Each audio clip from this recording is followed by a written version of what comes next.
আসসালামু আলাইকুম। আমি আজকে নিয়ে এসেছি খুবই ভাইরাল একটি রেসিপি, আহমদ আল জামিল কেক, যেটা খুব ভাইরাল হয়েছে। এর জন্য আমি প্রথমে নিয়ে নিব মিল্ক চকলেট। আপনি চাইলে অন্য যে কোনো চকলেট অথবা ডেয়ারি মিল্ক দিয়েও করতে পারেন। প্রথমে চকলেটটিকে আমি মাইক্রোওয়েভ ওভেনে মেল্ট করে নিব। দেন আমি কিছু চকো পপস নিয়ে প্লেটে তার উপরে মেল্ট করা চকলেটটা ঢেলে দিব। চকলেটটা ঢেলে দেওয়ার পর এটাকে খুব ভালোভাবে মিশাতে হবে।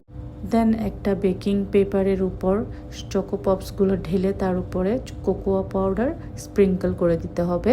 তারপর দেন এটাকে ফ্রিজে রেখে দিতে হবে। এরপর নিয়ে নেবেন চকলেট স্পঞ্জ কেক, যেটা কেনাও হতে পারে, বাসায় বানানোও হতে পারে। এর উপর দুধ আর চকলেট পাউডারের মিশ্রণ ঢেলে দিবেন, ভালো মতো ঢেলে দিবেন যেন কেকগুলো ময়েস্ট হয়ে যায়।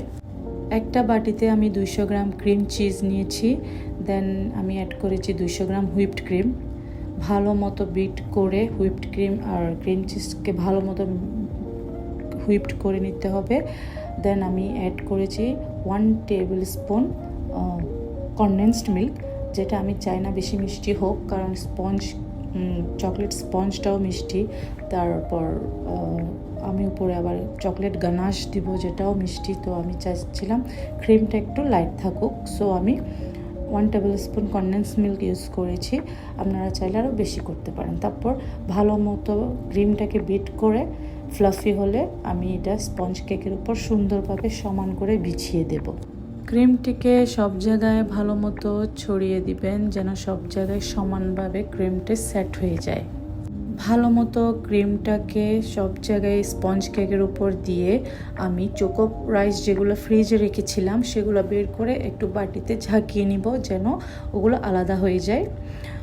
দেন এগুলো এক সাইডে রেখে দিব। বাকি চকলেট যেগুলো মেল্ট করা ছিল সেগুলোর সাথে আমি আরেকটু হুইপড ক্রিম মিশিয়ে ভালো মতো একটা চকলেট গানাশ তৈরি করব। চকলেট গানাশ ভালো মতো মিক্স করে এটা আমরা কেকের যে ক্রিমটা দিয়েছিলাম ওইটা লেয়ারের উপরে ঢেলে দিব।